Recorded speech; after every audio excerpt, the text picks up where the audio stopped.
hagvöxtum að litast þarna og við höldum ferðinni áfram og nú það villta vestrið. Pólitíkin á Snæfellsnesi hefur alltaf verið lífleg, ef ekki meint ævintýralega á köflum.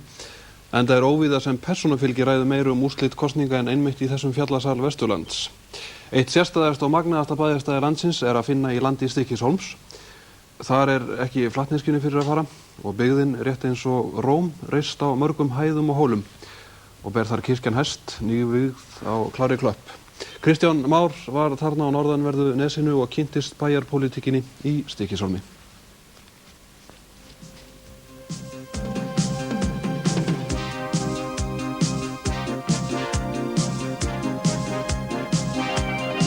Stykkishólmur hefur verið eitt sterkasta vígi Sjálfstæðisflokksins á landinu.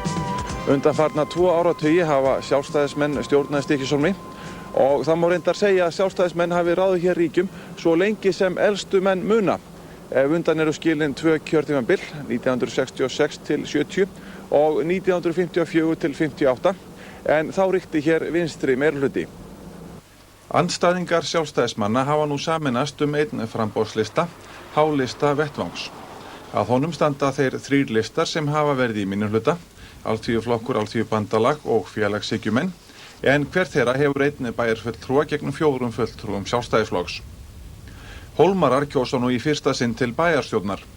Á kjörtímabilinu var ákveðið að breyta Stykkishólmi úr hreppi í bæ með því að taka upp bæjarheiti. Stykkishólmur margt frábrugðinn öðrum þéttbýlistöðum á Snæfellsnesi. Opinber þjónusta, stjórnsýsla, verslun og iðnaður eru veigamæri þættir í atvinnulífinu en gengur og gerist í sjávarplássum. Sjúkrahúsið og heilsugæslustöðin eru stærsti vinnustaðurinn en mikil uppbygging hefur verið við heilsugæsluna á undanförnum árum. Sambyggt sjúkrahúsinu klaustur Fransiskus systra en nunnurnar reka sjúkrahúsið með styrk ríkisins. Fleiri stórbyggingar hafa risið í bænum á síðustu árum.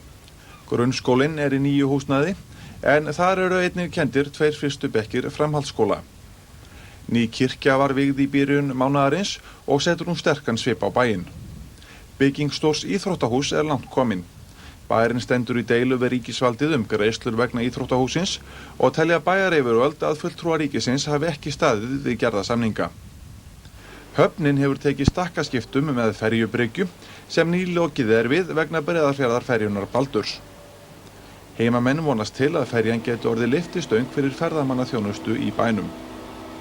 Stykkishólmur mikill og vaxandi ferðamannabær enda státar hann af óvenjulegu umhverfi.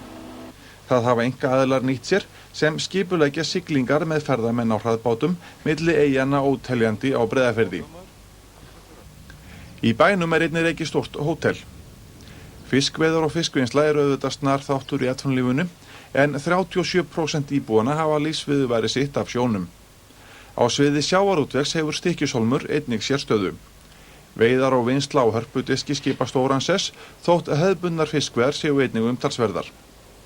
Engin togar gerður út frá hólminum en smábátaútgerð því meiri. Þó vaxandi áhugi á togarakaupum. Verslun hefur átt undir högg að sækja með batnandi samgöngum við Reykjavík og fyrir nokkrum árum varð kaupfélag Stykkishólms gjaldþrota. Íbúar bæjarins 1230 talsins og hefur þeim fækkað 90 manns á síðustu 6 árum eftir mikinn uppgang á fyrrihluta áratugarins. Sjálfstæðismenn bjóða nú fram D-listan með óháðum. Efstu sætin skipa Sturla Böðvarsson bæjarstjóri, Bæring J. Guðmundsson verkstjóri, Auður B. Stefnisdóttir skrifstofamaður, Ellert Kristinsson framkvæmdastjóri og Gunnar Svanlaugsson yfirkennari. Stykkishólmur margt sérstakt bæjarfélag. Stykkishólmur stendur á gömlum merg, auk þess sem hér mikil uppbygging, ný uppbygging og mikil þjónusta á vegum bæjarins. Hér fjölbreytt atvinnulíf og hér hefur verið styrk og samhent stjórn í bæjarmálum í langan tíma. Á þessum grundvelli leggja sjálfstæðismenn og óháðir fram sína stefnu og aðalatriði okkar eru atvinnumálin. Við höfum verið að undirbúa á vegum atvinnumálunefnd að stofna almenningshlutafélag rekstur togara þar sem öll atvinnufyrirtækin og einstaklingar kæmu saman. Þetta mikilvægt atriði sem við leggjum áherslu á. Í öðru lagi viljum við ljúka þeim verkefnum sem við höfum verið að vinna að, það að segja íþróttahús, ferjuhöfn og íbúðir aldraðra, en aðalmálið í augnablikinu að ná uppgjöri við ríkisvaldi sem skuldar okkur stórfé vegna ferjuhafnarinnar og íþróttahússins og við munum leggja á það mikla áherslu vegna þess að við höfum orðið að taka lán til þess að geta staðist það að ríkið skuldaði bænum. Vinstrimenn og félagshyggjumenn hafa sameinast hálistan lista vettvangs. Í efstu sætum eru Davíð Sveinsson skrifstofumaður, Ína H. Jónasdóttir verkakona, Ásgeir Þór Ólafsson rafveitustjóri, Bryndís Guðbjartsdóttir skrifstofumaður og Hilmar Hallvarsson rafvirki. Ykkar áherslumál?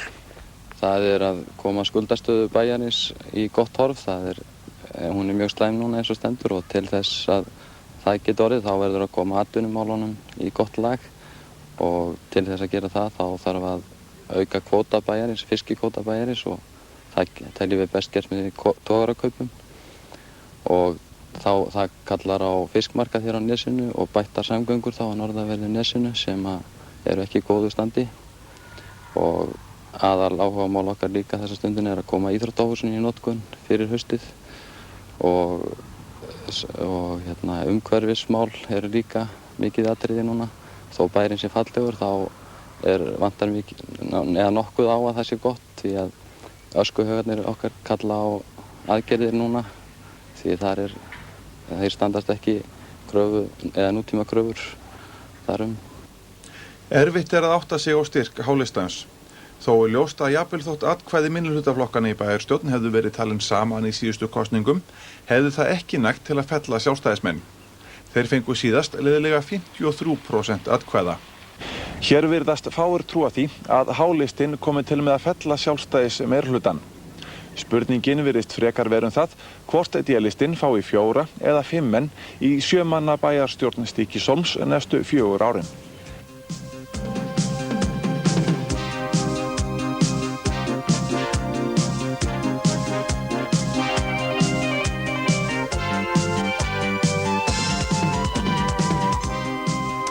Já, við höfum farið víða í þessum kosningakynningum okkar.